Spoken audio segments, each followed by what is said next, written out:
సచిన్ రాజ్ అత్యాధునిక world class physiotherapy treatment తో అన్ని రకాల నొప్పులకు శాశ్వత పరిష్కారం. ఎస్కే యూనివర్సిటీలో ప్రిన్సిపల్ గా పనిచేశారు, చాలా కాలం ప్రొఫెసర్ గా, ప్రిన్సిపల్ గా. మాజీ principal retired professor K Venkat గారు, నమస్తే సార్. బీసీ అవకాశం రాలేదనుకుంటాను మీకు. అది రావాలంటే దానికి ఇతర క్వాలిఫికేషన్స్ ఉంది. ఇతర క్వాలిఫికేషన్స్ అంటే ఏంటి సార్? కులము, రాజకీయ పలుకుబడి. I had only one purpose, is to make one village a model village in terms of education, health and cultural change. అంటే నాడు నేడు వైఎస్ఆర్ కాంగ్రెస్ పార్టీ ప్రభుత్వాన్ని కాపాడుతుందంటారా ఈసారి? కాపాడాలని అనుకుంటున్నాను. ఎందుకంటే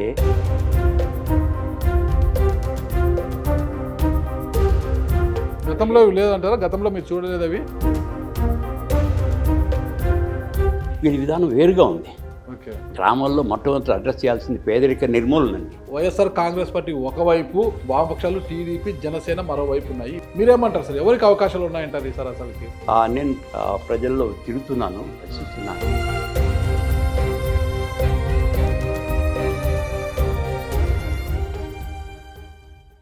hello, welcome to Suman TV. నేను మీ నాగరాజ్ బైర్శెట్టిని. 2024 సార్వత్రిక ఎన్నికలకు సమయం ఆసన్నమవుతోంది.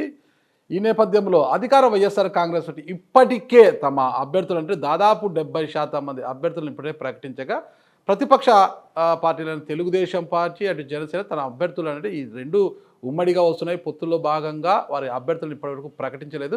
ఏది అయితేనేమి అధికార వైఎస్ఆర్ కాంగ్రెస్ పార్టీ యొక్క వైఫల్యాలే తమకు శ్రీరామ రక్షగా ఉన్నాయని, ఈసారి తమ ఎలాగైనా గెలుస్తా, తమ కూటమి ఎలాగైనా అధికారంలోకి వస్తుందని వారు భావిస్తుండగా, ప్రజా సంక్షేమ పథకాలే తమకు శ్రీరామ రక్షగా ఉన్నాయని, ఖచ్చితంగా ప్రజలు తమను ఆశీర్వదించి మళ్ళీ అసెంబ్లీలోకి పంపుతారని వైఎస్ఆర్ కాంగ్రెస్ పార్టీ ఆశిస్తుంది.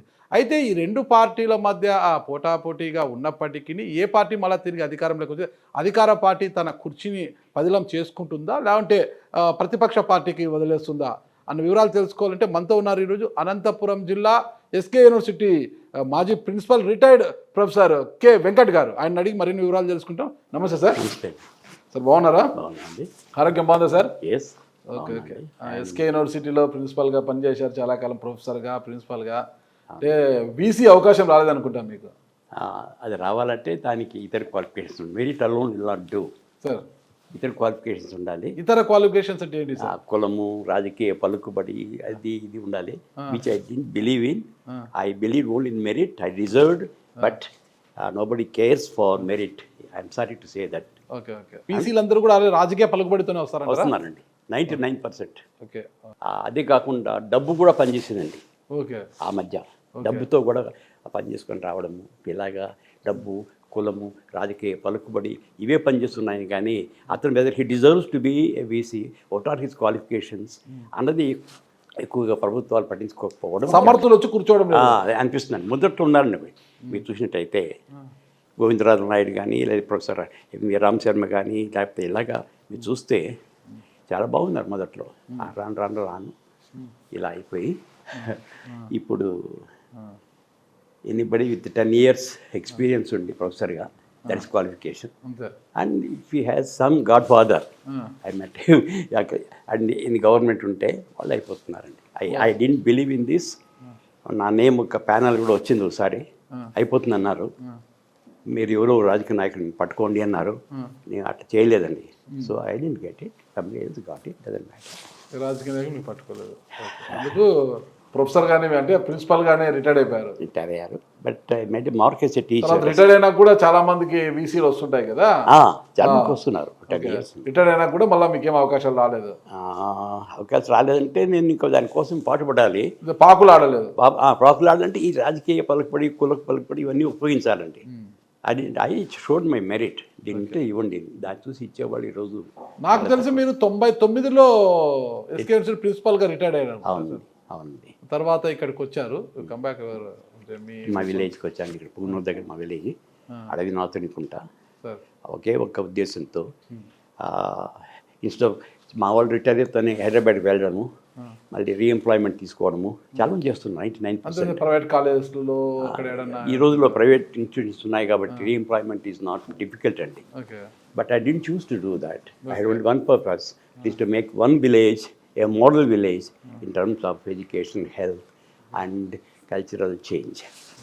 దానికోసం వచ్చాను. My wife agreed with me. She also psychologist.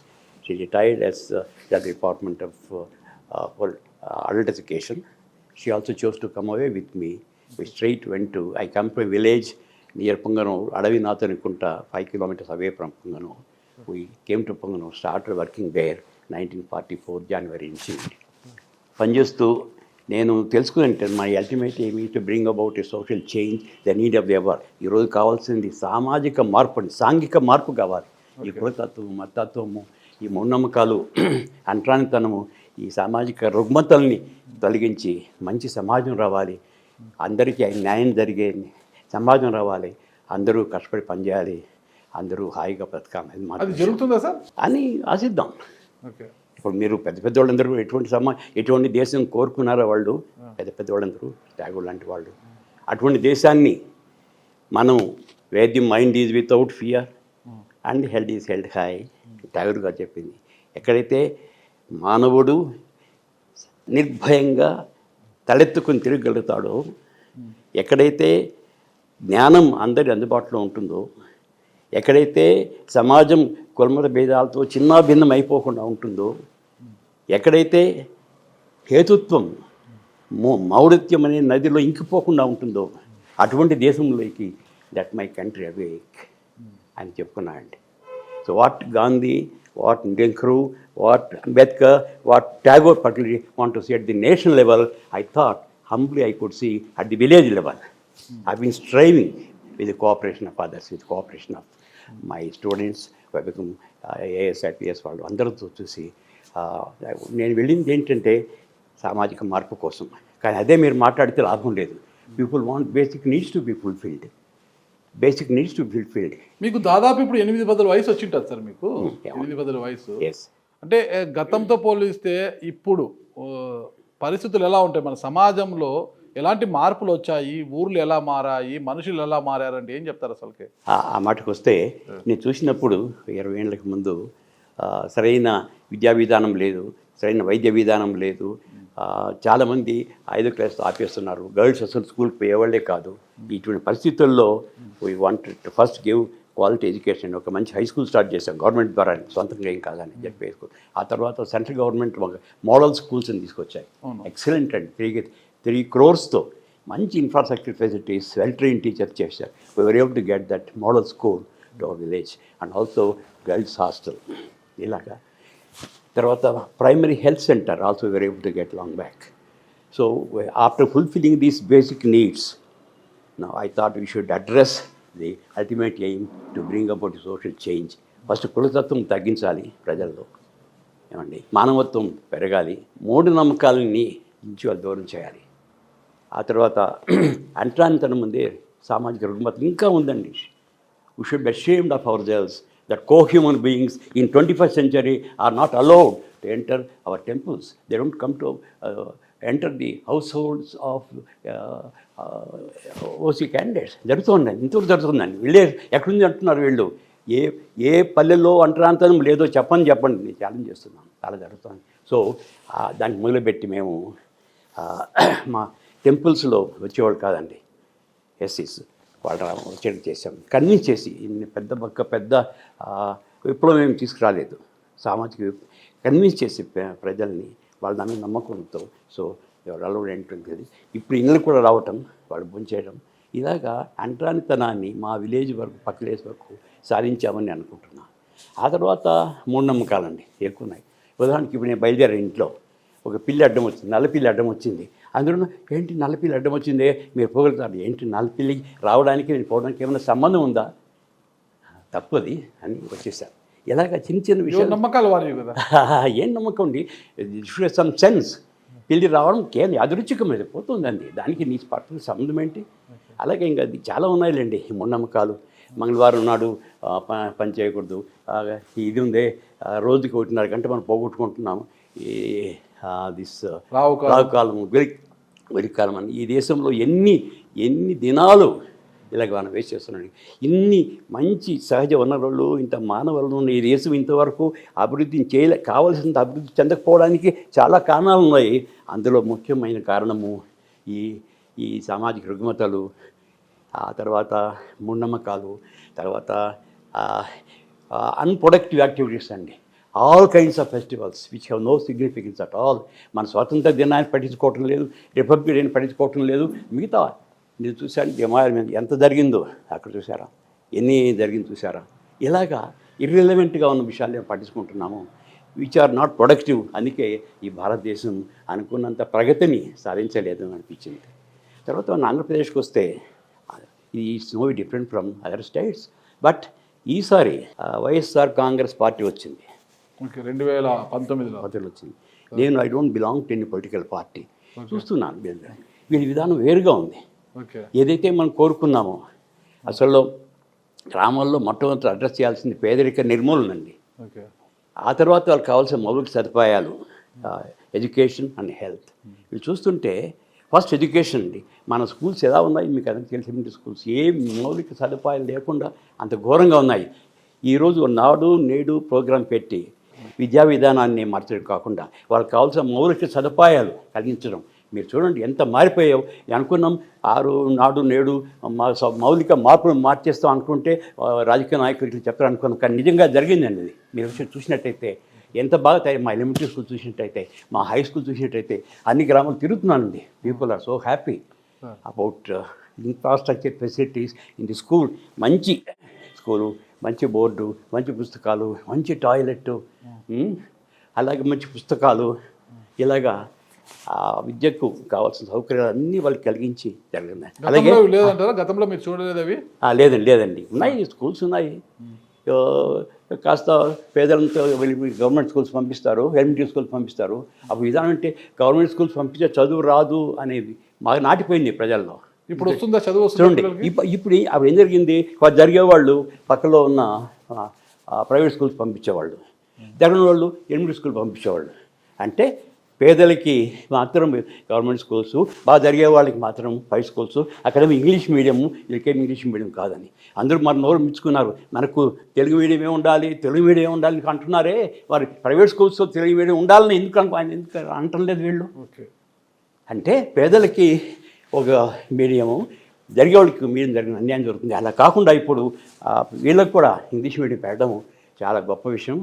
ఈరోజు ప్రజలు దాని గురించి చాలామంది ఈ రోజున ప్రభుత్వ వాళ్ళు పంపడానికి మెయిన్ వాళ్ళు పంపడానికి ఇంగ్లీష్ మీడియం వాళ్ళు అనుకుంటారు, ఇంగ్లీష్ మీడియం చదువుతూనే మాకు చదువు వస్తుంది, ఇంగ్లీష్ మీడియం చదువుతూనే మాకు ఉద్యోగాలు వస్తాయి. పాపం ప్రబలిపోయింది ప్రజల్లో.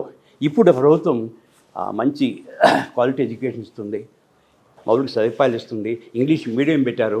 మంచి అన్నిటికన్నా ముఖ్యంగా మధ్యాహ్న భోజనంలో మౌలిక మార్పులు వచ్చాయండి. ముందు ఏదో ఒక సాంబారు రసం అది పెట్టేసేవాడు. ఇప్పుడు అలా కాకుండా 6 రోజులకి 6 రకమైన పదార్థాలు, అంటే పోషక పదార్థాలు, మంచి పదార్థం కాకుండా వాళ్ళకి ఒక గుడ్డు, ఒక చిక్కీ, ఒక జావా, రాగి జావా, ఇలాగ ఎప్పుడు నేను 20 సంవత్సరాల్లో చూడలేదు.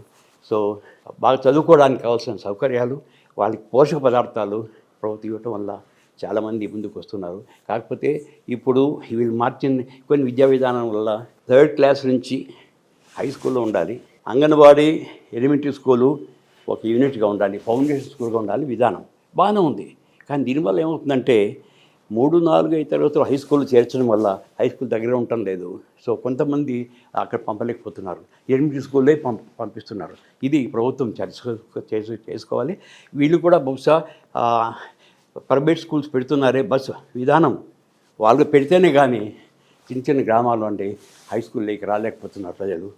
దీన్ని ఉపయోగించుకొని ప్రైవేట్ వాళ్ళు వాళ్ళ బస్సులు ఇంట్లోకి తీసుకొచ్చి చేయటం వల్ల పోయింది అని. ఇంకోటి ఏం చేస్తుంది, గ్రామీణ ప్రాంతాల నుంచి సుదూర ప్రాంతంలో ఉండే స్కూల్స్కి ప్రభుత్వము స్కూల్ బస్సులు ఏర్పాటు చేయాలి. చాలా అవసరం అండి. లైక్ ఇంత ఖర్చు పెట్టి ఇన్ని సదుపాయాలు చేసి దాన్ని ఉపయోగించుకోలేకపోతున్నారు చాలామంది పేద ప్రజలు, ఫర్ వాంట్ ఆఫ్ దిస్. కాబట్టి అది చేస్తే బాగుంటుందని నేను అడగకపోతున్నాను. రాజకీయ నాయకులు కూడా కలిసి చెప్తున్నా, ఇది చేయండి, చేస్తే బాగుంటుంది, ఇంత చేశారు మీరు, ఈ సదుపాయం కలిగిస్తే మంచి విద్యా విధానం వస్తుంది చేయాలనుకుంటున్నాను. మరి ఇదొక్క పథకం అంటే నాడు నేడు వైఎస్ఆర్ కాంగ్రెస్ పార్టీ ప్రభుత్వాన్ని కాపాడుతుందంటారా ఈసారి?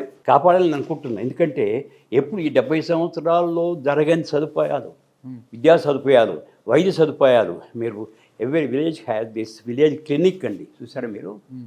ప్రజల వద్దకు పాలనని రామారావు గారు మంచి ఉద్దేశంతో పెట్టారు. అది మండల వరకు అయిపోయిందండి. ఆయన కోరిన కోరిక ఈరోజు నెరవేరింది. ప్రజల వద్దకు పాలన నిజంగా మనం చూడగలుగుతున్నాము. ఎవరి వల్ల నెరవేరింది? ఈ ఈ ప్రభుత్వం ప్రస్తుత ప్రభుత్వం వల్ల వాళ్ళు పెట్టిన ఈ సచివాలయం, రైతు భరోసా కేంద్రము, క్లినిక్ అండ్ 4 ఉన్నాయండి ప్రతి విలేజ్ కూడా. మా విలేజ్కి చూసినట్టయితే ఆనందపడుతున్నాం మేము. ఇంతవరకు పొగనూరికి, మేనపల్లికి, చిత్తూరు తిరిగేవాళ్ళు ప్రతి ఒక్క విషయానికి కూడా సచివాలయానికి వెళితే వాళ్ళు చూసుకుంటున్నారు. ప్రతి విషయాన్ని కూడా వాళ్ళు ప్రాసెస్ చేసి ఆ పని చేయించుకొని వీళ్ళకి సర్టిఫికేట్స్ కావచ్చు, ఏదైనా కావచ్చు జరుగుతుంది. దానికి ముఖ్యంగా ఈ రైతు భరోసా కేంద్రం అండి. రైతులు విత్తనం వేసినప్పటి నుంచి విత్తనం అమ్మేంత వరకు వాళ్ళకి కావాల్సిన సదుపాయాలు, వాళ్ళకి కావాల్సిన సౌకర్యం అంటే అడ్వైసు ఇవ్వడం జరుగుతుంది. దీనివల్ల రైతులకి చాలా చాలా ఉపయోగంగా ఉంది. అన్నిటికంటే ముఖ్యంగా విలేజ్ క్లినిక్. ముందు వైద్య సదుపాయాలు నిల్లండి విలేజ్లో ఎక్కడ కానీ లేవు. ఏదో పక్క టౌన్కి పోయి ఆర్ఎంపీ డాక్టర్స్ పోయి డబ్బులు వేసేసేవాడు. ఇప్పుడు అలా కాకుండా ఈ విలేజ్ క్లినిక్ కూడా మామూలుగా పెట్టకుండా 50 రకాల మందులు పెట్టడం, 2 నర్సులు పెట్టడం, ఒక నర్సుకి అక్కడే ఉండడానికి కూడా సదుపాయం చేయడం. సో 24 hours దాన్ని భర్తీ చేయాలని చూస్తున్నారు. దాన్ని కొంచెం జరుగుతుంది, ఇంకా జరగబోతుంది. ఇట్స్ రిమార్కబుల్ అండి. 24 hours సదుపాయం రైతులకి, మారుమూల ఉన్న గ్రామ ప్రజలకి ఈ వైద్య సదుపాయం కలిగించడం మాత్రము చాలా గొప్ప విషయం నేను భావిస్తున్నాను. ఇవన్నీ మనసులో పెట్టుకుంటే వాళ్ళు ముఖ్యమంత్రి గారు కూడా ఏం చెప్తున్నారు, ఎక్కడ వెళ్ళి వరవకుండా వెళ్ళి కూడా ఏం చెప్తున్నారు, అమ్మలారా అక్కలారా, నేను మీకు మా ప్రభుత్వం మీకు ఏదైనా మంచి చేశాను అని మీరు నమ్మితే మేము ఎన్నో సదుపాయాలు చేస్తాం. మీరు ఎన్నో మీకు తెలిసిన ప్రత్యేకంగా చెప్పనక్కర్లేదు. ఇన్ని సంక్షేమ పథకాలు చేసాం, చాలా వరకు చేసాం, చాలా మేలు చేసామని అనుకుంటున్నాం. నిజంగా మేము తర్వాత ఇంకోటి నాకు నచ్చింది ఏమంటే ఈ ప్రభుత్వంలో ఒక సదుపాయం, ఒక సంక్షేమ కార్యక్రమం, ఓల్డేజ్ పెన్షన్ కావచ్చు, ఇల్లు కావచ్చు, ఏదైనా కావచ్చు చేసేటప్పుడు వాళ్ళని ఏది చూడకుండా ఒక అర్హత ఒక్కటే చూడడం. వాళ్ళు ఏ మతము, ఏ కులము, ఏ పార్టీ కూడా చూడకుండా అతనికి అర్హత ఉంటే అతనికి ఇవ్వాలి అని ఫస్ట్ టైం ఒక రాజకీయ పార్టీలో చెప్పడం మాత్రం చాలా బాగా నచ్చిందండి. వాళ్ళు మన ఓటు వేయకపోయినా మన పార్టీ కానీ అక్కర్లేదు, అర్హత ఉంటుంది ఇవ్వండి. దాంతో ఇప్పుడు ఒకప్పుడు ఇల్లు కావాలంటే పై వాళ్ళు అడుగుతుంటే వాడు పార్టీ విధానం చూసేవాడు. ఈ వాళ్ళు పెట్టిన కమిటీలు పెట్టాడు, జన్మభూమి కమిటీ, వాళ్ళు ఏ పార్టీ వాడు, మా వాడ, మా పక్క, ఇలావన్నీ చూసాడు. ఇప్పుడు సార్ వాళ్ళంటే అది ఏమి చూడకుండా అది అర్హత ఉంటే తప్పకుండా ఇస్తున్నారండి. ఇది something remarkable which I appreciate. ఇప్పుడు తర్వాత ఏమంటున్నారు, ఇప్పుడు వీళ్ళు మీకు అది చేసాం, ఇది చేసాం, మీరు తప్పనిసరిగా ఓటు వేయాలి అని అనకుండా ఇన్ని మేము చేసాం, ఈ సంక్షేమ కార్యక్రమాలు మేము చేసాం, ఇవన్నీ మీకు ఉపయోగపడుతున్నాయి, మీ జీవిత ప్రమాణాలని పెంచాయి, మీరు దీనివల్ల బాగుపడ్డారు అని మీరు అనుకుంటే, నచ్చితే, నిజంగా మీరు నమ్మితే, మీకు మంచి జరిగింది అని మీరు నమ్మితే అప్పుడే మీరు మాకు చాలించండి, లేకపోతే అక్కర్లేదు అని చెప్పడం మాత్రం చాలా చాలా మహనీయమైన చాలా గొప్ప విషయం అండి. ఇది ప్రజలు నమ్ముతారంటారా? నేను విచారిస్తున్నా, నమ్మకం ఎలా ఉంటారని. Something is happening in deeds. What about development అంటున్నారు కదా, దానికి వస్తాను. అమ్మఒడి నుంచి అన్ని వరకు చివరికి ఎంతవరకు పోయారంటే విదేశాలకు పోవాలనుకున్నా కూడా మీరు ఒక మంచి యూనివర్సిటీలో సీట్ సంపాదిస్తే మేము స్పాన్సర్ చేస్తామని చెప్పడం కాకుండా మన ఇటీవల 11 మంది విద్యార్థులు పంపించడం, విదేశీ విద్యా దీవెన పథకం, ఇలా విద్యా వరకు చాలా వరకు చేసుకొచ్చారు. తర్వాత వైద్య సౌకర్యాలు కూడా మీకు చెప్పాను, విలేజ్ క్లినిక్ పెట్టడము, ఇంతకుముందే ప్రాథమిక ఆరోగ్య కేంద్రాలు పెట్టడం జరుగుతుంది. అమ్మఒడి ద్వారా డబ్బులు ఇస్తుంటే నాన్న బుడ్డికి డబ్బులు సరిపోతున్నాయని ఆరోపిస్తున్నారు కదా అందరూ కూడా. ప్రభుత్వం చేసిన ఒక పొరపాటుని చాలామంది గ్రహిస్తున్నారు. అదేంటంటే ఈ అమ్మఒడి పథకాన్ని ప్రైవేట్ పాఠశాలల్లో చదివిస్తున్న పిల్లలు కూడా ఇవ్వడం అనేది సరైనది కాదని చాలామంది అనుకుంటున్నారండి. అది కరెక్టే. కాబట్టి ఇక మీద సరే దీన్ని కరెక్ట్ చేసుకుంటే బాగుంటుంది. ఈ సంక్షేమ కార్యక్రమం, అమ్మఒడి కార్యక్రమము ప్రభుత్వ పాఠశాలకు పంపిన తల్లిదండ్రులకి ఇస్తే బాగుంటుంది. ఎందుకంటే నేను చూస్తున్నది ఈ ప్రైవేట్ పాఠశాలలో పోతే వాళ్ళందరికీ అడ్మిషన్ ఇవ్వరండి. వాడు స్టేటస్ చూస్తున్నారు, వీడి జీతం కట్టికే శక్తి ఉందా లేదా అని, లేదని అని చేస్తున్నారు. ఇప్పుడు మీకు అమ్మఒడి వస్తుందా, వస్తుంది, అయితే చేరిపోండి, తర్వాత రాగానే ఆ 15,000 లాక్కుంటున్నారండి. దీన్ని ప్రభుత్వం కరెక్ట్ చేసుకోవాల్సిన అవసరం ఎంతైనా ఉంది నేను భావిస్తున్నాను. తర్వాత మీరు ఇప్పుడు ఇంకొక అలిగేషన్ ఏమొస్తుందంటే అంత సంక్షేమ కార్యక్రమాలు పెట్టి ప్రజల్ని సోమరిపోతులు చేస్తున్నారు. కరెక్ట్. సరా అభివృద్ధి కార్యక్రమం జరగటం లేదంటున్నారు. ఓకే, వనరులు సృష్టించడం లేదు, ప్రజలు వాళ్ళంతా వాళ్ళు సంపాదించుకునే శక్తి సామర్థ్యాలని అందించడం లేదు, అలవాట్లు చేయడం లేదు, సోమర్లం చేస్తున్నారు అంటున్నారు. ఇది చూసారా, ఈ 75 సంవత్సరాలు చూసినట్టయితే ఇందిరాగాంధీ గరీబ్ హఠావో అని పెద్ద నినాదం ఇచ్చి జవహర్లాల్ నెహ్రూ సోషలిజం తీసుకొచ్చి ఈ పేదరిక నిర్మూలనకి విద్యా విధానాన్ని పెంచడానికి ఎన్నో ప్రయత్నం చేశారండి వాళ్ళు.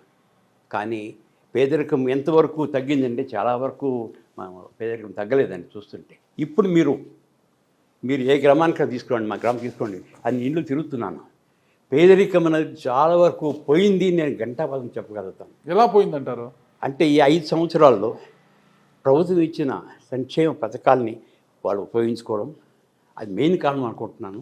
దానికంటే ఈ సాంఘిక విప్లవము, ముఖ్యంగా టెక్నాలజీ, సైన్స్ అండ్ టెక్నాలజీ కూడా చాలా వరకు ఉపయోగపడుతుంది ప్రజలకి. కాబట్టి science and technology plus government ఇస్తున్న ఈ ప్రోత్సాహక పథకాలు, దీనివల్ల వాళ్ళు చాలామంది రోజున ఏ ఇంటికి వెళ్ళినా మీరు ఆశ్చర్యం వేస్తుంది, మంచి ఇల్లు ఉంది. ఒకప్పుడు ఇల్లు కావాలంటే వెతికేది అడిగేవాళ్ళు. ఇప్పుడు వాలంటీర్లు వచ్చి మీకు ఇల్లు కావాలమ్మా, మీ స్థలం చూపించండి, లేకపోతే మేము ఇచ్చిన మీ స్థలంలో మీరు కట్టుకోండి అని ఇస్తున్నారు. ముందు అలా ఉండేది కాదు ఈరోజు. కాబట్టి ప్రతి ఒక్కరు ఈ రోజున వాళ్ళ సొంత స్థలాన్ని కట్టుకుంటున్నారు, పాత ఇల్లు కట్టేసి కొత్త ఇల్లు కట్టుకుంటున్నారు, లేకపోతే వేరే చోట కట్టుకుంటున్నారు. సో ఆ సదుపాయం వాళ్ళకి బాగా జరిగిందండి. ఆ తర్వాత ఈ విద్యా సౌకర్యాలు అంటే నేను చెప్పదలుచుకుని ఏంటంటే, మనకు అభియోగం చాలామంది చేస్తున్నది అభివృద్ధి చెందటం లేదు, ఈ ప్రభుత్వంలో అభివృద్ధి చెందటం లేదు, కేవలం ఈ సంక్షేమ పథకాలకే డబ్బంతా వేస్ట్ చేస్తున్నాను. అప్పుల పాలైపోతుంది కదా సార్ రాష్ట్రము, సంక్షేమంతో అప్పుల పాలైపోతుంది, ఖజానా ఖాళీ అయిపోతుంది. ప్రతి మంగళవారం కూడా ఢిల్లీకి వెళ్ళి అప్పులు చేయి జాచి అడుక్కునే పరిస్థితి వచ్చింది అనేది కదా ఇప్పుడు ఆరోపణలు. మరి దీని నుంచి ఎలా గట్టెక్కుతారు? అభివృద్ధి లేదు, ఆదాయ వనరులను సృష్టించుకోవడం లేదు. అభివృద్ధి గురించి మాట్లాడతాను. అభివృద్ధి అంటే ఏంటి అని మనం ప్రశ్నించుకుంటే, మన ఈ ప్రభుత్వం జగన్ గారు ఒక కొత్త నిర్వచనం ఇచ్చారు ఈ అభివృద్ధి కంటే. అభివృద్ధి అంటే కేవలం 4 లేన్లు 6 లేన్లు రోడ్లు వేసి పరిశ్రమలు పెట్టి పెద్ద పెద్ద డ్యాములు కట్టి చేయడమే అభివృద్ధి కాదు. అది కావాల్సిందే, ఎవరు కాదనరు. కానీ వాటి పిల్లలు ఎవరికి అంత ఉన్నాయి? ఈ బాక్రంగా డ్యాములు కావచ్చు, పెద్ద రోడ్లు కావచ్చు, పెద్ద పరిశ్రమలు కావచ్చు, ఇవన్నీ ఎవరికి అంతున్నాయి? ముఖ్యంగా బాగా జరిగే వాళ్ళకి, అప్పర్ మిడిల్ క్లాస్కి వాళ్ళకి అంతున్నాయి, కానీ సామాన్య ప్రజలకి పర్టికులర్ కావటం లేదండి. అది దానివల్ల ఏమవుతుంది, ఇప్పుడు ఆ రోజు రాజీవ్ గాంధీ చెప్పాడు, ₹1 సెంట్రల్ గవర్నమెంట్ రిలీజ్ చేస్తే 19 పైసలే ఈరోజు సామాన్య ప్రజలకు పోతుంది, మిగతా 80 పైసల మధ్యలో పోతుందని. దాన్ని నివారించడానికి ఈ రోజున అలా జరగటం లేదు, మధ్యస్థులు తీసుకోవటం లేదు. గవర్నమెంట్ ఏదైతే ఖర్చు పెడుతుందో అది నేరుగా వాళ్ళ జేబులోకి వెళ్తుంది. కాబట్టి మధ్యస్థులు లేరు, కాబట్టి లంచగొండితం లేదు, కాబట్టి దానివల్ల ప్రజలు చాలా లాభపడుతున్నారు అనుకున్నా. తర్వాత అండి అభివృద్ధి అంటే ఏంటి అర్థం? చివరికి గాంధీ మాత్రం ఏం చెప్పాడు, మీరు ఏ చేయాలనుకున్నా, ఏ అభివృద్ధి కార్యక్రమం చేయదలుచుకున్నా నేను ఒక తావీజ్ ఇస్తాను, ఒక ప్రమాణం ఇస్తాను, దాన్ని చేయండి. ఏంటంటే, recall the face of the poorest and weakest person you have come across. మీ జీవితంలో అతి దీనులు, అతి పేదవాళ్ళు మీరు చేసే కార్యక్రమం వాళ్ళకు ఉపయోగపడుతుంటేనే మీరు చేయండి. అది క్రైటీరియన్. ఎవరికి ఉపయోగపడుతుంది?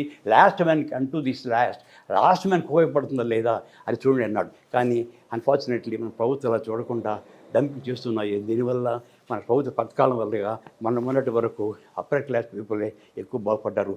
ఇప్పుడు అలా కాకుండా వీళ్ళు కొత్త విధానం ఈజ్ ఎక్స్పెరిమెంటింగ్ దిస్ న్యూ అంటే ప్రోత్సాహాలు ఈ ప్రభుత్వం నేరుగా మధ్యస్థులకి ఇవ్వకుండా, అంటే సెంట్రల్ గవర్నమెంట్ నుంచి స్టేట్ గవర్నమెంట్ నుంచి జిల్లాకు నుంచి మండలం నుంచి పంచాయతీ కాకుండా నేరుగా ప్రజలకి ఇస్తే ఎలా ఉంటుందని ఎక్స్పెరిమెంట్ చేశారని అనుకుంటున్నా. అది చాలా వరకు ఫలిస్తుంది.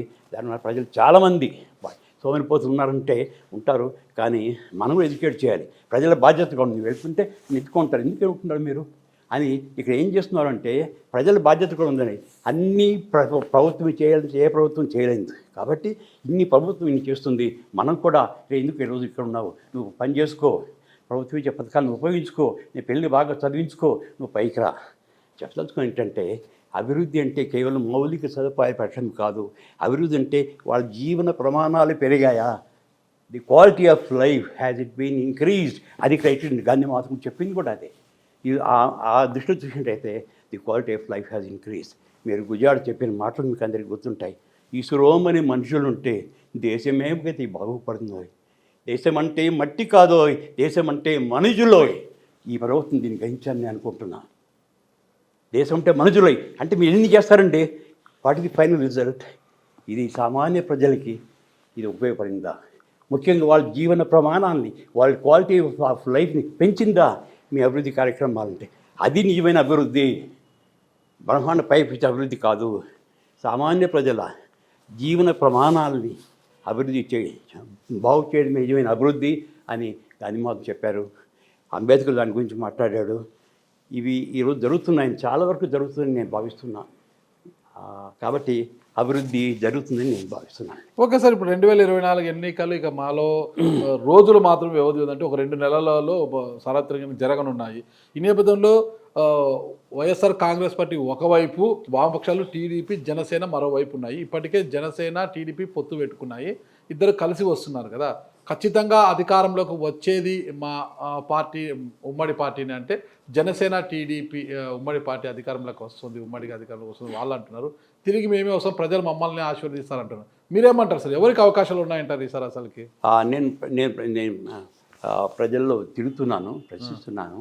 వాళ్ళు చూస్తుంటే మాకు ఇంతవరకు ఎవరూ చేయలేని పనులు, మాకు ఓల్డేజ్ పెన్షన్ కావచ్చు, మా పిల్లల విద్యా విధానం కావచ్చు, ఆ తర్వాత మాకు కావాల్సిన రైతు భరోసా కేంద్రం ద్వారా వ్యవసాయాన్ని అభివృద్ధి చేసుకోవడానికి కావాల్సిన సదుపాయాలు కావచ్చు, ఇలా చేసుకుంటే ఇంతవరకు ఏ ప్రభుత్వం మాకు తెలిసి మాకు చేయలేదు. కాబట్టి వీళ్ళు చేస్తున్నారు, కాబట్టి ఎవరైతే చేస్తున్నారో వాళ్ళకే మేము ఇస్తున్నాము అని వాళ్ళు అంటున్నారు. బయట చెప్పకుండా పోవచ్చు. చంద్రబాబు నాయుడు గారు కూడా చాలా చేశారు కదా గతంలో. ఆయనే కాదు, కాంగ్రెస్ ప్రభుత్వం ఒక జనతా ప్రభుత్వం తప్పిస్తే, ఒక జనతా ప్రభుత్వం అది రైట్ గవర్నమెంట్ అండి ఈ దేశంలో రావడం 2 నెలలు ఉండింది. ఆ ప్రభుత్వం కొనసాగించంటే ఈరోజు దేశం ఇంకో రకంగా అభివృద్ధి చెందిండేది, కానీ పోయింది. ఆ తర్వాత పోయి మనం చేసిన అభివృద్ధి కార్యక్రమాలు కూడా చాలా వరకు జరిగే వాళ్ళకి ఉపయోగపడ్డాయి, కానీ అతి పేదవాళ్ళకి మాత్రము అనుకున్నంతగా జరగలేదు. ఇప్పుడు ఈ 5 సంవత్సరాల్లో అతి పేదవాళ్ళకి కూడా ప్రభుత్వ విధానాలు, ప్రభుత్వ సహాయాలు, ప్రభుత్వ పథకాలు అందుతున్నాయి. కాబట్టి ఈరోజు చూస్తే ప్రతి ఇంట్లో కూడా బియ్యం కావాల్సి ఉంటుందండి. ముందు ఏం చేసేవాళ్ళు, కూలీల జనము పెద్ద రైతుల దగ్గర పోయి, స్వామి నాకు నేను డబ్బే ఉండి నేను వచ్చి కూలికి ఇచ్చేసి అనేవాళ్ళు. ఇప్పుడు ఏం తెలుసా మీకు? This other wrong. ఇది పెద్ద రైతులు వెళ్ళి సామాన్య ప్రజలకి బాబు రా రా రా నీకు ముందు నీకు డబ్బు కొంచెం ఇస్తాను, అడ్వాన్స్ కావాలంటే నీకు రా. ఇది ఎలా జరిగిందంటారు విషయం? ఇంత రివర్స్ ఎలా జరిగిందంటారు? మీరు ఇంత ఇస్తే నేను చేస్తాను అంటున్నాడు. ఈ రోజున ఆ స్థితికి పేదవాడు వచ్చాడు, డిమాండ్ చేస్తున్నాడు. ఒకప్పుడు అది చేయదు కాదు, ముందే అడ్వాన్స్ తీసుకున్నాం. ఇప్పుడు అలా కాకుండా వాడు కూలికి రాకుండా ఈ పైన ఇంత డబ్బు ఇస్తే మేము చేస్తాం అంటే మేము చేయము అంటే వాడు 2-3 రోజులు చేయకపోయినా వాడి ఇంట్లో గడిచే స్థితి ఉంది. బియ్యం ఉన్నాయి, అన్నీ ఉన్నాయి వచ్చాడు. కాబట్టి వాళ్ళు పేదరికం నుంచి బయటపడడానికి చాలా అవకాశం ఉన్నాయి ఈ రోజున. నేను చూస్తుంటే women irrespective of their cost, irrespective of their political situation, ఏదన్నా కానీ women 80% of women favourably dispose towards the present government అండి. వాళ్ళు ఏదైనా కానీ వాళ్ళ భర్తలు చెప్పని, ఎవరు చెప్పని, ఏం చేసినా కూడా స్త్రీలు మాత్రం చాలా వరకు ఈ ప్రభుత్వానికి అండగా ఉన్నారని నేను భావిస్తున్నాను. ఒకసారి మీరు ఎన్ని చెప్పినా కూడా ఇప్పుడు జగన్మోహన్ రెడ్డి గారు క్యాండిడేట్లను అంటే అభ్యర్థులను అటు ఇటు మార్చడము, కొత్త ముఖాలను తీసుకురావడము, ఇవన్నీ అంటే పార్టీలోనే కొంత లుకలుకలు ఏర్పడ్డాయి, కొంత వ్యతిరేకత వస్తుంది కదా. ఈ పరిస్థితుల్లో మళ్ళీ అధికారంలోకి వచ్చే అవకాశం ఉంటుందంటారా? ఇది వాళ్ళు ఏ ఉద్దేశం చేస్తున్నారో తెలుసుకోవాలి. మనకు తెలియదు ఆ విషయం. ఆయన ఊరికి చేయటం లేదు. ఏదో ఒక ఉద్దేశాన్ని, అంటే ఇంతవరకు వీళ్ళు చూశారు 151 మందిని. ఎంతమంది బాగా ప్రజల్లో వెళ్ళి పనిచేస్తున్నారు, ఎంతమంది ఊరికే ఉండిపోతున్నారు. బహుశా అటువంటి వాళ్ళని మనకు మళ్ళీ రెండో అవకాశం ఇవ్వడం మంచిది కాదు. ఎవరైతే నిజంగా ప్రజల సంక్షేమం కోసం పాటుపడుతున్నారో వాళ్ళకే ప్రోత్సహిస్తే బాగుంటుంది అనే ఉద్దేశం ఈ పని చేయడంలో తప్పు లేదని నేను అనుకుంటున్నా, ప్రతి ఒక్కరికి ఇవ్వకుండా. కానీ ఈ చేయడం అనేది పెద్ద సాహసం కూడా అనుకుంటున్నాను నేను. It's not that easy to remove 40 or 50 MLAs or MP 10 MPs చేయడం పెద్ద సాహసమైన కృత్యం. ఆయనకి ఆ ధైర్యం ఉంది అనుకుంటున్నాను నేను.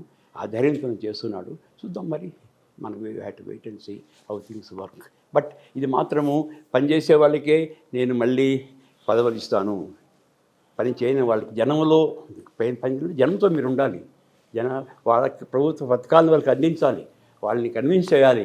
నిజంగా వాళ్ళు బాగుపడుతున్నారా లేదా, ప్రభుత్వ పథకాల వల్ల వాళ్ళ జీవన ప్రమాణాలు పెరుగుతున్నాయా లేదా అని మీరు వెళ్ళి చూడాలి, వాళ్ళు కన్విన్స్ చేయాలి. అటువంటి వాళ్ళకి నేను ఇస్తామనడం తప్పు లేదని నేను అనుకుంటున్నాను. ఒకసారి థ్యాంక్ యూ, చాలా మంచి విషయాలు చెప్పారు. అయితే ఎట్లా తిరిగి మళ్ళా పని చేసే ప్రభుత్వానికే ప్రజలు పట్టం కడతారు, 2024లో ఆ పార్టీ అధికారంలోకి వస్తుందంటారు. మరి ఏ పార్టీ అధికారంలోకి వస్తుందని మీరు చెప్పగానే చెప్పారు. చూద్దాం సార్ మరి ఏం జరుగుతుందో. ఇక మనం అదంతా తెలుసుకోవాలంటే ఒక 2 నెలల కాలమే మనకుంది. నేను మళ్ళీ రిపీట్ చేస్తున్నానండి, ప్రజలకు కావాల్సింది మౌలిక సదుపాయాలంటే క్వాలిటీ ఎడ్యుకేషన్, క్వాలిటీ హెల్త్, ఇవి రెండు ఈరోజు చాలా వరకు జరుగుతున్నాయి. ఏమి చేసినా ఎలక్షన్స్కి వచ్చినప్పుడు ఓటుకు నోట్ అయితే ఇవ్వాలి కదా సార్, అది చాలా తప్పు. అది వదిలేసండి. మేము చూస్తున్నది అక్కడ ప్రజల్లో 2 రావాలండి ఈ రోజున. సామాజిక బాధ్యత పెరగాలి. నేను నా సంసారమే కాకుండా నేను నా ఊరు, నాకు వీలైనంత వరకు నేను నా ఊరు బాగుపడడానికి నేను సహాయపడతాను. ఇది ముందు ఉండేది ప్రజల్లో, ఇప్పుడు పూర్తిగా ఎవరికి వారు ఏమో తీరైపోయారు. అలా కాకుండా మీరు సామాజిక బాధ్యత పెంచాలి. చూద్దాం సార్ ఎంతవరకు సాధ్యమవుతుంది. ఇప్పుడు వైఎస్ షర్మిల గారు అంటే జగన్మోహన్ రెడ్డి గారి సోదరి, మహానేత వైఎస్ రాజశేఖర రెడ్డి గారి గారాల పట్టి వైఎస్ షర్మిల గారు కాంగ్రెస్ పార్టీ ఏపీ బాధ్యతలు చేపట్టారు కదా, ఎలా ఉండబోతుందంట సార్ కాంగ్రెస్ పార్టీ పరిస్థితి? అది తలుచుకుంటే నాకు I don't want comment, because Jagan కూడా నేను అప్రిషియేట్ ఏం చేస్తున్నానంటే ఆయన చేసిన విమర్శ ఇంత అంత కాదండి, చాలా విమర్శ చేసింది. ఇప్పుడు ఆయన్ని వీళ్ళు విమర్శిస్తున్నారు, పార్టీ చంద్రబాబు నాయుడు కానీ విమర్శిస్తుంటే సరిపోతుంది. కానీ ఏం చేసిన విమర్శ వాళ్ళకంటే మరింత తీవ్రంగా, మరింత ఘోరంగా ఆయన చేయడం అంత మంచిది కాదని భావిస్తున్నాను. ఆమె ఇంత చేస్తున్నా కూడా ఈయన జగన్ గారు ఒక్క మాట ఇంతవరకు మాట్లాడలేదు. వెరీ వెరీ గ్రేషియస్లీ మన ఎవరకుండా మాట్లాడతారని అందరూ ఎక్స్పెక్ట్ చేశారు, చివరిలో మాట్లాడతారని. కానీ ఆయన వాజ్ గ్రేషియస్గా మార్చుకుని వెళ్ళిపోవడం కూడా చాలా హుందాగా ఆయన తీసుకుంటున్నాడు. కాబట్టి ప్రజలు నిర్ణయిస్తారండి. ఒకసారి థ్యాంక్ యూ, మీరు చెప్పారు కదా ప్రజలు నిర్ణయిస్తారని. మళ్ళీ ప్రజలు ఎవరికి పట్టం కడతారు, ఎలా తీర్పునిస్తారని కూడా తెలుసుకోవాలంటే ఒక 2 నెలల సమయం ఉంది. ఆ 2 నెలల తర్వాత మనం మళ్ళీ చర్చించుకుందాం సార్. Thank you sir. నమస్తే సార్. నమస్కారం.